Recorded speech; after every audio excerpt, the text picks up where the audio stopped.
Hi പ്രിയപ്പെട്ട പ്രേക്ഷകരെ, ഞാനിപ്പോഴേ അതായത് നമ്മൾ വായ്പൂർ KCB ഡിവിഷനാണ്. ഡിവിഷൻ്റെ ഞാനിപ്പോൾ നിങ്ങളെ പിന്നെ നമുക്ക് പുതിയതായിട്ട് വന്ന് ചാർജ് എടുത്തിരിക്കുന്ന സാറന്മാരാണ് കേട്ടോ. ഒന്നാമത് സബ് എഞ്ചിനീയറാണ്. സബ് എഞ്ചിനീയറുടെ പേരാണ് നസീറ. നേരത്തെ എവിടെ ആയിരുന്നു?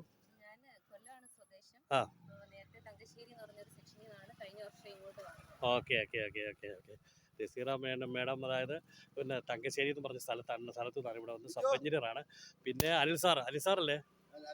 അനിൽകുമാർ സാർ എവിടെ ആയിരുന്നു?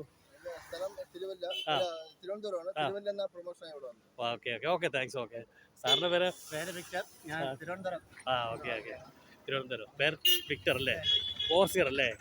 ഞാനത് പറയാൻ കാരണമുണ്ട് കേട്ടോ. നമുക്ക് ഈ പത്തനംതിട്ട ജില്ലയിലെ നമുക്കറിയാം ഈ വായ്പൂർ ഡിവിഷനെ പറ്റിയുള്ള ഒത്തിരി കംപ്ലൈൻറ്റും പരാതിയൊക്കെ അത് ഒരു പരിധിവരെ ഇവർ പരിഹരിച്ചുകൊണ്ടിരിക്കുകയാണ്. ഞാൻ ഇപ്പോൾ ഇത് വീഡിയോ എടുക്കാൻ പ്രധാനപ്പെട്ട ഒരു കാര്യങ്ങളുണ്ട്, അത് നിങ്ങളെ കാണിക്കാൻ പറ്റിയില്ല.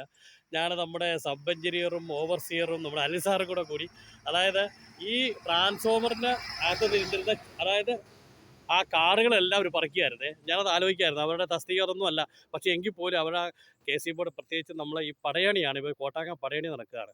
അപ്പോൾ അടയണിയോടനുബന്ധിച്ച് ഉള്ള അതായത് പ്രവർത്തനങ്ങളിലാണ് ഏർപ്പെട്ടിരിക്കുന്നത്. ലൈൻ മറ്റ് ഘോഷയാത്ര സംബന്ധമായിട്ടുള്ള എല്ലാ ക്രമീകരണങ്ങളും എല്ലാം ചെയ്തു. അതോ നമ്മളിപ്പം ഈ കോട്ടാങ്ങൽ നമ്മുടെ ഈ നാടിന്റെ ഒരു പ്രധാനപ്പെട്ട ഒരു ഉത്സവമാണല്ലോ. അപ്പൊ അതുമായിട്ട് ബന്ധപ്പെട്ട് ഇലക്ട്രിക്കൽ ലൈൻസിൽ ഉണ്ടാകുന്ന കുറച്ച് അപാകതകൾ സ്വാഭാവികമായിട്ടും തീർച്ചയായിട്ടും നമ്മളൊരു 2 റൗണ്ട് പെട്രോൾ ചെയ്തു.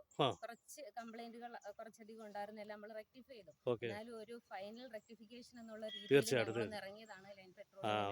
കണ്ടുവരുന്ന കാര്യങ്ങളൊന്നും നോട്ട് ചെയ്തു പോകുന്ന കൂട്ടത്തില് അത് നല്ല കാര്യമല്ലേ? പിന്നല്ലേ നമ്മളെ നിങ്ങളെ അഭിനന്ദിക്കേണ്ട കാര്യമാണ്. കാരണം അറിയോ, അത് ചെയ്യേണ്ടവർ വേറെ, എങ്കിൽ പോലും നിങ്ങളത് മുൻകൈ എടുത്തല്ലോ എന്നുള്ളത് അത് നിങ്ങൾ പോലും അറിയാതെ ഞാൻ ചെയ്യേണ്ടതായിരുന്നു. പക്ഷേ അതുകൊണ്ടാണ് ഞാൻ വണ്ടി തിരിച്ചു വന്ന് ഇങ്ങോട്ട് സംസാരിച്ചത്. അപ്പോൾ എല്ലാവിധ ആശംസകളും പുതിയതായിട്ട് ചാർജ് എടുത്തിരിക്കുന്ന അത് തന്നെ നമ്മുടെ സബ് എഞ്ചിനീയർ, അതുപോലെ അനിൽ സാറ്, അതുപോലെ തന്നെ നമ്മുടെ വിക്ടർ സാറ്, എല്ലാവിധമായ ആശംസകൾ ഉടനടി വാർത്തയായിട്ട് നൽകുന്നു. എല്ലാവരും സപ്പോർട്ട് ചെയ്യുക. നമ്മുടെ KCBയുടെ പ്രത്യേകിച്ച് നമുക്കറിയാം അവർ നമ്മളെക്കാട്ടിലൊക്കെ ഉത്സാഹിക്കുന്നുണ്ട് ഏത് കാര്യം. നമ്മുടെ മികച്ച അതായത് വൈദ്യുതി വിതരണം നൽകുവാൻ വേണ്ടിയുള്ള എല്ലാ ശ്രമങ്ങളും അവർ നടത്തുന്നുണ്ട്. പിന്നെ വീഴ്ച ഉണ്ടാകാതെ സ്വാഭാവികമല്ലേ? അപ്പം അത് നമ്മളെല്ലാവരും സദസ്സിപ്പിക്കുക. പ്രത്യേകിച്ച് പടയണിയുമായിട്ട് ബന്ധപ്പെട്ടുള്ള എല്ലാ കാര്യങ്ങളും അതിനുള്ള ക്രമീകരണങ്ങളും അവർ ചെയ്തുകൊണ്ടിരിക്കുന്ന എല്ലാവിധ ആശംസകളും നൽകുന്നു. Okay, thank you.